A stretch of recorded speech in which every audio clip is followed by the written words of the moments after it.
이 양치질 방법을 말씀드리면 치과가 망하는 게 아닐까 걱정되긴 하지만 사실 알려드려도 제대로 하시는 분들은 1000명 중 1명도 잘 안 되시더라고요. 아마 이 영상을 보시는 분들도 보기만 하고 그냥 넘어가시는 분들이 많이 계실 겁니다. 하실 분들만이라도 제대로 하시라고 하는 의미에서 제가 다 공개하도록 하겠습니다.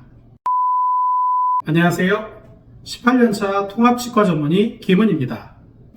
분명 양치질도 열심히 하루 3번 꼬박꼬박 하는데 왜 나만 치아가 썩고 잇몸병이 자꾸 생기는 걸까? 양치질은 매일 잘했는데 왜 치과에선 임플란트까지 하라는 거지? 영상을 보시는 분들 중에서 이런 경험 있으셨던 분들 분명히 계실 겁니다.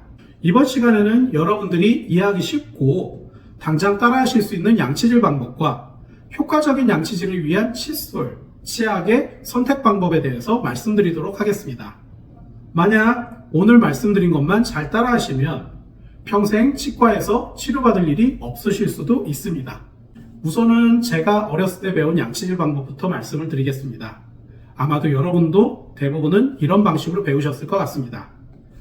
양치의 순서는 오른쪽이 바깥쪽에서 왼쪽으로 향하면서 닦아주시는데 첫 번째로 칫솔모를 잇몸 쪽에 대고서 위에서 아래로 빗자루 쓸듯이 내려주면서 닦습니다. 이때 한 부위에 대해서는 속으로 5가지 세시면서 닦아주시는데 하나, 둘, 셋, 넷, 5번 이런 식으로 해서 쓸어내리듯이 닦아주시고 그 옆으로 넘어가서 똑같은 방식으로 하나, 둘, 셋, 넷, 5번 해서 위에 바깥쪽을 먼저 닦아주시고요. 아래쪽에서도 마찬가지로 아래에서 위로 쓸어 올리듯이 닦아줍니다.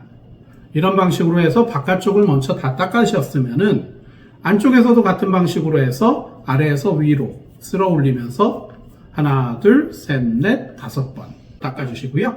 위에서도 입천장 쪽에서 아래쪽으로 향하면서 하나, 둘, 셋, 넷, 5 해서 어금니, 앞니, 다시 어금니 쪽으로 닦아줍니다. 이런 방식의 양치질하는 방법을 회전하면서 닦는다고 해서 회전법 양치질 방법이라고 말합니다.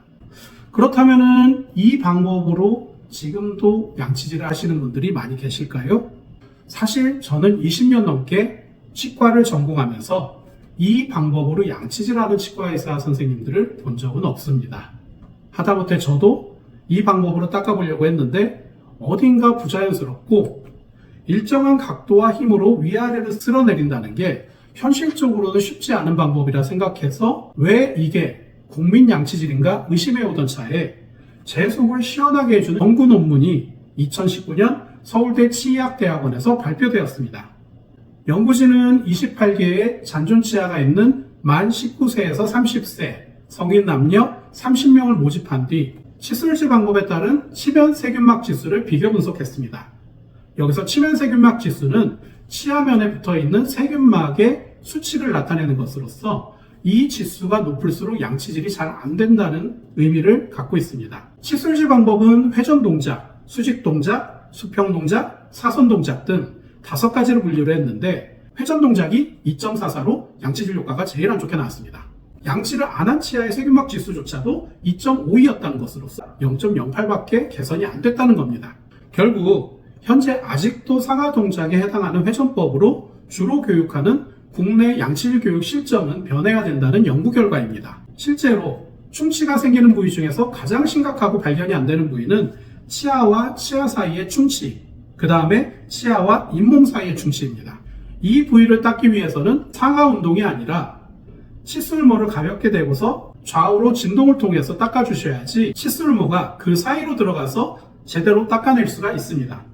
그렇다면 제가 다시 한번 치아와 치아 사이, 치아와 잇몸 사이 틈을 잘 닦아주는 방법을 보여드리도록 하겠습니다. 우선 씹는 면을 닦는 것은 기본입니다. 치아를 세워서 씹는 면을 전체적으로 싹 닦아주시고 위아래로 이제 고르게 닦아주신 다음에 만약에 치아면에 붙어있는 음식물들이 어느 정도 다 닦였다 생각이 들면은 그 다음에 하셔야 되는 부분이 치아와 잇몸 사이에 45도 각도로 세워서 좌우로 10여 회의 진동을 주어서 한 번에 2-3개 치아를 닦아줍니다.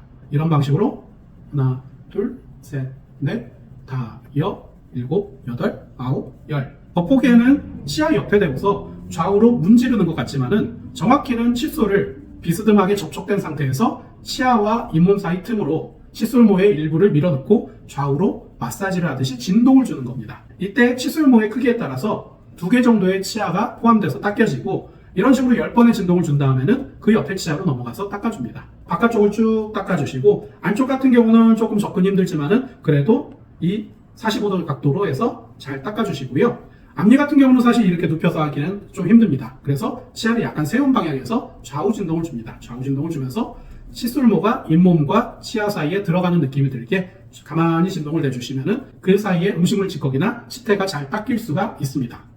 이러한 방법을 바스법 양치질이라고 합니다. 특히 잇몸병 발생률이 높아지는 중장년층이나 치아를 씌우는 크라운, 브릿지 치료, 임플란트 치료를 많이 한 분들이라면 이러한 바스법을 이용한 양치질로 치아와 잇몸 사이를 닦아주셔야 제대로 된 치아 관리를 하실 수가 있습니다.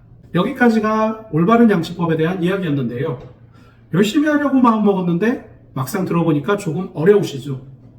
그리고 하루 3번, 어떻게 매번 이렇게 양치를 하지? 라고 생각하시는 분들도 계실 거예요. 사실 저도 처음에는 이렇게 양치하는 게 그렇게 오래 걸리고 귀찮기도 하더라고요.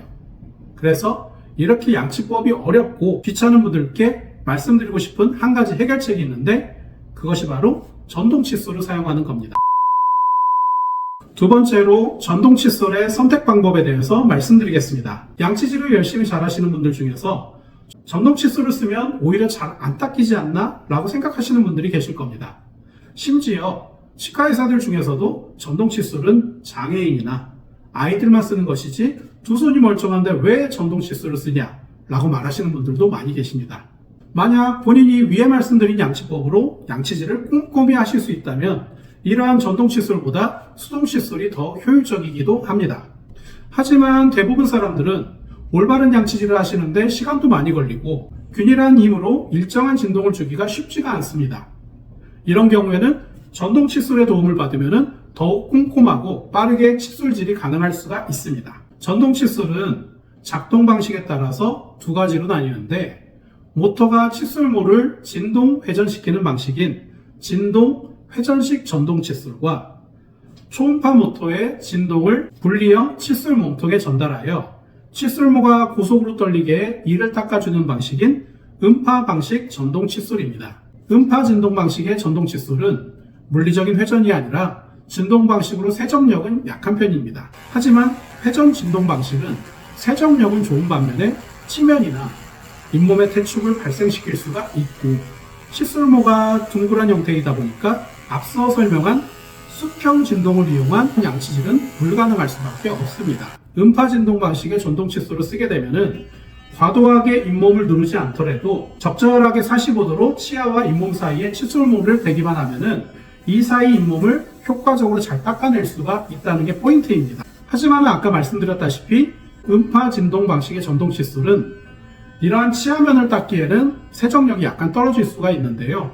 이러한 세정력을 보완하기 위해서 저는 이러한 와이드 칫솔을 같이 사용을 하고 있습니다.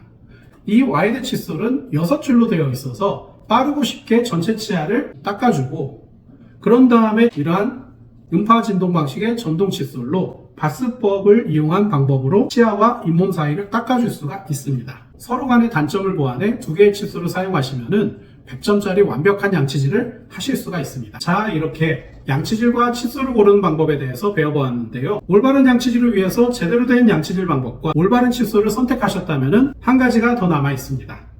치약이죠. 여러분은 어떤 치약을 쓰시고 계신가요? 치약을 고르실 때 치약 포장지에 있는 성분표는 혹시 보고 계신가요? 앞으로 치약을 고르실 때는 포장에서 이거 딱 하나만 찾아보시면은 충치와 잇몸 질환 예방에 큰 도움을 받으실 수가 있습니다. 여기에는 시중에서 판매하는 대표적인 5가지 종류의 치약이 있습니다. 만약에 여러분이 충치에 대한 걱정이나 잇몸 질환에 대한 걱정을 한 번이라도 하셨다면은 불소가 아예 없는 치약은 사용할 생각을 하지 마세요. 대부분 판매하는 치약은 불소 성분이 1000ppm 전후로 되어서 생산이 되고 있습니다. 사실 이 정도 불소만 하더라도 앞서 얘기한 불소가 없는 것보다는 낫지만은 여기 나와 있듯이 1450ppm짜리 고불소 치약을 사용하시는 것을 권장을 드립니다. 미국 FDA에서 치약의 성분 중 충치 예방 성분으로 유일하게 인정하는 성분이 불소입니다. 그간 우리나라에서는 소비자들의 불소에 대한 막연한 걱정과 염려로 치약을 만드는 기업들에서조차 치약에 불소는 없는 것을 주저해 왔습니다. 하지만 불소는 하루 권장 섭취량을 넘기지 않는다면 전혀 문제를 일으키지가 않습니다.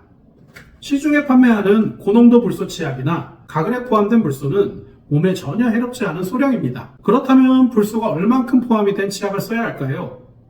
충치를 예방하기 위해서는 적어도 1000ppm 이상의 불소 농도가 필요하다고 합니다. 국내에서 승인된 최대 불소 농도는 1500ppm이고 국내에서 시판되는 고불소 치약의 경우는 1450ppm의 수치로 판매되고 있습니다. 또한 치약의 불소 성분은 치은염의 대응 효과가 뛰어난 것으로 평가되며 1330ppm 이상인 경우에만 그 효과를 보일 수 있다고 논문에서 보고가 되고 있어서 고농도 불소의 효과를 보려면 1450ppm짜리 치약을 사용을 하시면 됩니다. 이제 성인분들이라면 이러한 치약에 포함된 불소 함유량 정도는 전혀 위험성이 없다고 입증되었으니 앞으로는 충치 예방과 잇몸 질환 개선을 위해서 효과가 입증된 불소 함량이 높은 고불소 치약을 안심하고 선택하셔도 됩니다. 미국의 한 연구기관에서 치아 하나당 평생 가치를 경제적으로 나타낸 연구 결과를 발표하였는데요. 건강한 치아 하나의 경제적 가치는 3만 달러, 우리나라 돈으로 4천만 원 정도로 예상을 했습니다. 사실 저희 병원을 찾아주시는 환자분들을 보면 그동안 일반 칫솔 하나만으로 구강관리를 하고 계셨습니다. 물론 그마저도 안 하신 분들도 많이 계십니다. 지금까지 제가 말씀드린 양치질 방법, 칫솔, 치약만 올바르게 선택을 하고 따라주셔도 여러분은 치아 하나당 4천만 원씩 총 28개 치약 11억 원의 경제적 이득을 얻으실 수가 있을 겁니다.